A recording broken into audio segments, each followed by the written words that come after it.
Hello and welcome back to the Canadian Money Roadmap Podcast. I'm your host, Evan Neufeld.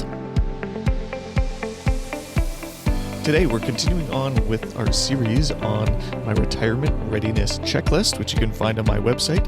And today's topic is going to be about the Canada Pension Plan.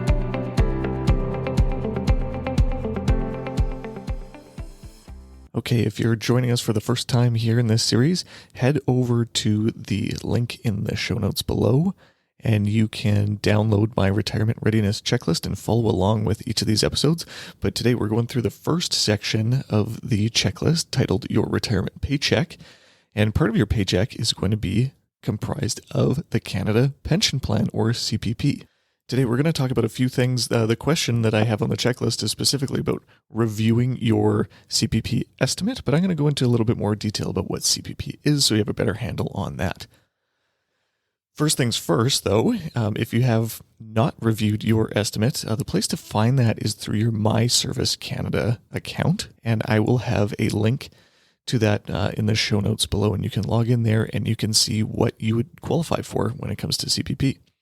But that's a bit of a loaded question now if you're not understanding what CPP is in the first place. So let's back up the bus a little bit.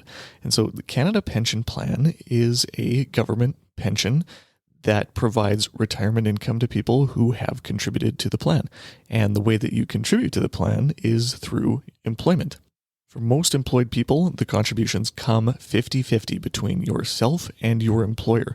So something comes off your paycheck every month, but before you receive money from your employer, they're also making a contribution on your behalf. It's changed over the years a little bit, but it's in the ballpark of about 5% each way for your income, and then it tops out at a certain maximum. It's called the yearly maximum pensionable earnings. You don't need to worry about that too much, but you won't just pay into it indefinitely. There's a maximum per year that you can actually contribute. So to start receiving the CPP benefit, typically most people take it around 65, but you can take it as early as age 60 or as late as age 70 and anywhere in between. So receiving CPP is an opt-in program. You don't receive it automatically, but you have to apply to receive it. If you apply online, it usually takes about a week or two to receive it, but you obviously have to apply in advance before wanting to receive the payments there. But why would anybody take it early versus late? Well, let's explain a little bit more about how much you could qualify for. So to qualify for the CPP, as I mentioned, you have to have contributed to it in the first place. And those who have contributed more money over a longer period of time will have a greater chance of qualifying for the maximum amount. Currently, in 2021, the maximum that you can get at age 65 is just over $1,200 per month. However, the average person is getting just over half of that. So the data that I have in front of me here says that as of June 2021, the average monthly person is receiving $619. So if you look at the maximum and you start doing your own financial planning and things like that, and you say, well, I'm going to get the maximum, I make good money, and I'm going to work for a typical career, I can plan on getting about $1,200. Well, that's not typically the case. You might, but it's not typically the case. The average person is getting about half of that.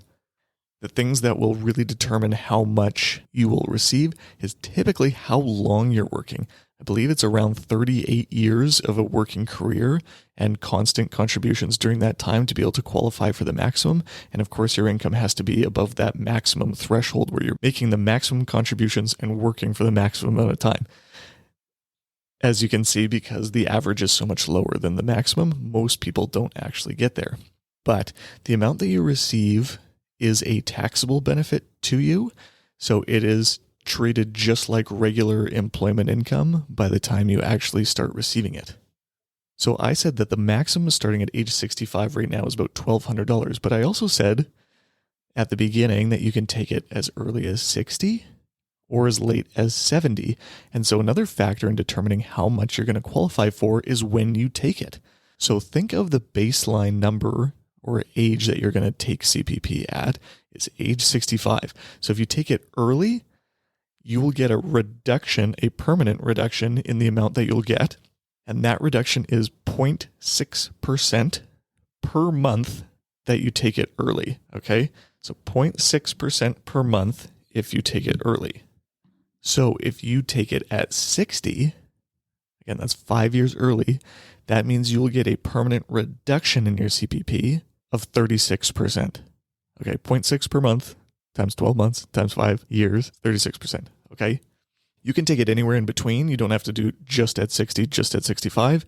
That's why they do the reduction based on months.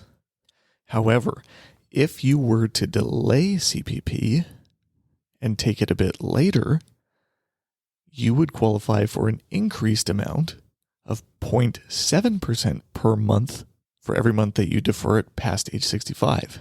So if you defer it all the way up to the month that you turn 70, you would get a 42% increase in your payment. And now the nice thing about that, obviously getting more money forever is great, but that helps raise your income floor in retirement. And your income floor is just the baseline amount of money that you're always going to have. So Canada Pension Plan is one of those things. If you had annuities or other guaranteed sources of income, if you go back to my first episode in this series, I talk about guaranteed income. But increasing your CPP is a really nice way to increase your income floor, especially for people that haven't had the opportunity to save much of their own money throughout their career. Deferring CPP can be a nice way to ensure a higher level of lifestyle throughout retirement because of that extra guaranteed income. One other factor that you want to be aware of when it comes to the Canada Pension Plan is that the payments aren't fixed. So like I said, the maximum right now is about $1,200 a month, but that amount changes every year based on inflation. And right now inflation is a bit of a buzzword and it's very prevalent. I'm looking outside and gas prices here in Saskatoon jumped up about 12 cents overnight. And so inflation is kind of right in our face right now. So the nice thing about CPP is that the payment will increase with inflation. So even if there's deflation in a given year, which very, very rarely happens, your payment won't be affected. But based on the consumer price index, this pretty standard government baseline for measuring inflation, whatever that is at the end of the year, your payment from CPP will increase accordingly. One final thing that I want to mention here about CPP is that because it's a government benefit, some people get up in arms and there's a bit of hand-wringing about whether the CPP benefit will actually be there for them when it comes to their retirement and they actually need to rely on that. Most people that think this way are people that are generally have a distrust of government in the first place. But the nice thing about the CPP is that it's actually managed by a completely independent board of investors. It's called the CPP Investment Board, and it is managed outside of the hands of the government. So the government right now during COVID, they're spending more money on emergency support systems and things like that. They cannot dip into the CPP to withdraw money for spending in other places. It's not funded by tax revenue. It's funded by people contributing to it and employers contributing to it. So it is kept separate from government spending. The CPP is actually one of the 10 largest pensions on earth. It is huge, and historically it has been managed really well. The investment returns have been really strong. Not sure if that will continue, just like any other investment, but CPP is very transparent about their investment process, their returns, and their risks. And if anybody has the stomach to read through their entire annual report, there's some interesting things in there. I'll have a link to the CPP investment board in the show notes. But they invest in very unique things. I think I saw last year or a few years ago maybe that CPP purchased Legoland, or they're one of the owners of Legoland. They own office towers in Europe, shopping malls in Asia, and also own stocks in things that you know like MasterCard and Google. It is a huge, huge pool of money that has been managed really well historically. And so in my mind, there shouldn't be any significant fears of the CPP running out. Things could always change, especially due to demographics and things like that, where more people are drawing on it than contributing. But based on the statistics that the CPP shows, they are anticipating this being a solvent pension plan for many generations to come. So just a little recap here. What is the CPP? Well, it is a government pension that is provided to people who have contributed to it throughout their working years, and it is a taxable benefit that you can take anytime between age 60 and 75. How does it work? You have to apply for it, and you can receive up to currently a maximum of about $1,200, but your situation, the number of years you worked, and your average salary during those periods of time will determine how much you'll receive, but also when you take it along the way. You get a reduction if you take it before 65, you get a permanent increase if you take it after 65. But to be able to maximize the value, you've either had to contribute to it for the maximum amount of time, I believe that's 38 years or so, at an average salary above the yearly maximum pensionable earnings, and then deferred it all the way to age 70. There's a number of factors in everyone's own personal circumstance that will determine whether they should take it early or defer it later, but I would recommend that you speak with your financial planner to come up with a plan that works best for you. Thanks for listening to this episode of the Canadian Money Roadmap Podcast. Any rates of return or investments discussed are historical or hypothetical and are intended to be used for educational purposes only.